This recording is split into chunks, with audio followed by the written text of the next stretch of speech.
All right, it's your boy, the Grizzlies beat reporter for Bluff City Media, Parish Sharkey, here again with another Grizzlies L to the Houston Rockets. This time at Houston.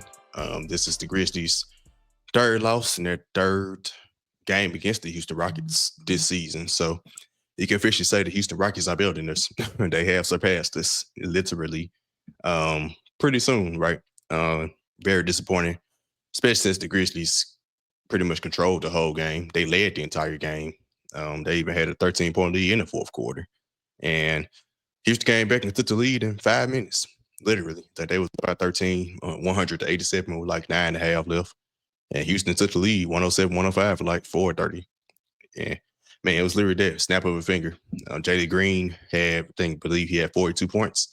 Including the game, essentially the game winning shot, he had the game go ahead bucket with under a minute to go, right after the Grizzlies came back and took the lead by 1 point. He outplayed the Grizzlies' big three. Desmond Bane and Ja Morant and Jaren Jackson Jr. had pretty good games overall, all three simultaneously. Especially Ja Morant kind of kicked it off and got the Grizzlies out to a good start, and he scored 10 points in the game's first 5 minutes, which was different with him only scoring 12 points the entire game against Minnesota. But he had the clutch shots in that game.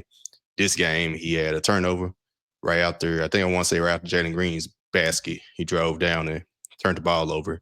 And then when the Grizzlies down by 3, got fouled and went to the free throw line with 6 seconds to go, he missed 2 free throws. So you had unclutched Ja in both games against Houston. You had clutch Ja against the Minnesota Timberwolves. Had Desmond Bane, who had a great third quarter after him and Dylan Brooks, former teammates, got into it a little bit. He got a technical foul. Then after that, he scored 14 points in the third quarter to help the Grizzlies extend their lead to, 12 points in the third quarter. But fourth quarter, Bang disappeared, right? Fourth quarter. When Taylor Jenkins always going to take, he starts the fourth quarter with Ja. I think he starts with Jaren as well. He took him out, took Ja out about the 7:30 mark, took Jaren out at the 7-minute mark. They were up by 9 when he took Ja out, 8 when he took Jaren out. By the time he put Jaren back in, I think they had scored. Houston won a quick run. They won, cut their difference from like 9 to 8 to like 3. Then he called timeout with 6:30 remaining. Brought Jaren back in. That guy within 1. He brought Ja back in with a little under 5 minutes to go. And then just went back and forth from there, down the stretch ball game. And Houston Rockets got the best of the Grizzlies once again. Ime Udoka, yeah, showing he's a better coach than Taylor Jenkins. And I mean, that's not as big a surprise because Ime Udoka is a really good coach with the Boston Celtics. And now he got Houston turned around in literally one season. He had them in play-in contention last year, and now got them as a top 2 team in the Western Conference this season. And with some high-level young guys. And the Grizzlies, I don't know, the Grizzlies look like they had it. They matched them tonight. They had control and just blew it in the end. It's kind of, I'm not going to say depressing. It's a downer, especially for a division rival that you go 0-3 against, and they have supposedly surpassed you. But they give a positive take on it, a positive spin on it for Grizzlies fans. Last year, the Phoenix Suns went 0-3 against the Minnesota Timberwolves, and they blew them out in all 3 regular season games, including the last game of the season, when I think Minnesota had a chance to get to 1 seed, and Phoenix was about to play in the play-in. They had to avoid the play-in. They blew out Minnesota by like 20 or something at the final game of the season.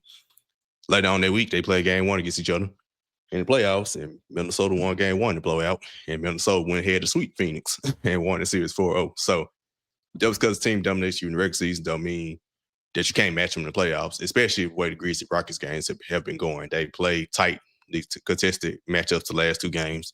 The first game was the second game of the season, very early in the season, that Houston blew them out in.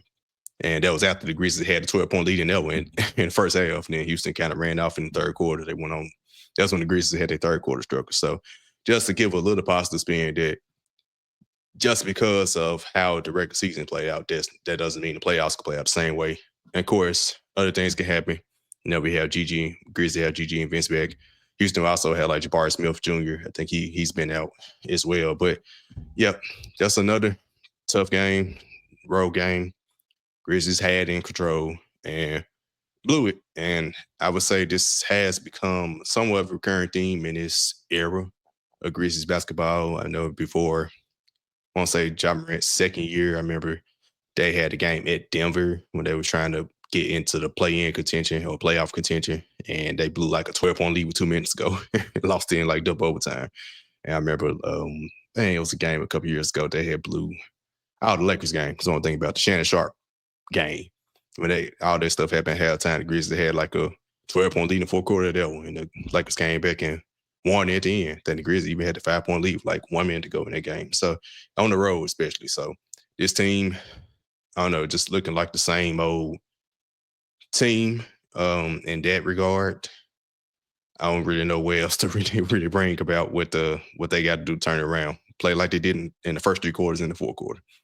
Yeah, like I said, I'm not going to keep hitting the nail with the hammer on Taylor Jenkins in the rotations.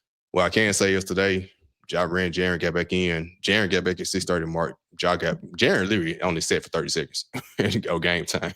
Like Houston, like literally like cut an 8-point deficit to 3 in 30 seconds. And he put him right back in. And the way Desmond Bane was playing in the third quarter, you would have thought Desmond Bane could have carried the team in that little time period. So the Grizzlies' big three overall right now are not acting like a big three to collectively to tell the truth. That doesn't mean they're not going to get together. Still a lot of limited playing time of the team overall this season. A lot of gelling they still need to have, but they flat out blew that game against the Houston Rockets tonight. And there's no two ways around it. So, and then they can do, just push forward. They play Houston again in a couple of weeks. Houston has won the season series, which means they win any tiebreaker scenario. So, any potential playoff series more likely would go with the Grizzlies having to go to the Houston Rockets if it remains as it is now. Houston would be 2 seed, Memphis be 3 seed, and they both win their first round matchup. So, they did lose home court advantage, but they proven they can battle with their team, and they led the majority of the game tonight.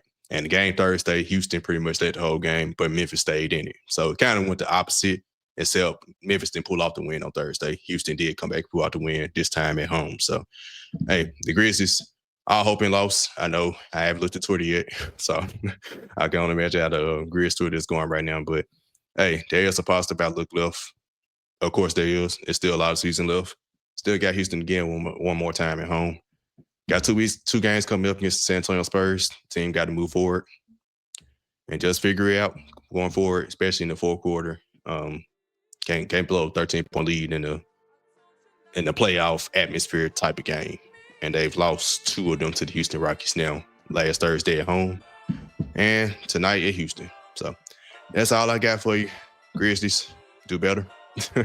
Again, this is the Grizzlies beat reporter, Parish Sharkey from Bluff City Media. Giving you the post-game bounce for the Grizzlies at the Houston Rockets.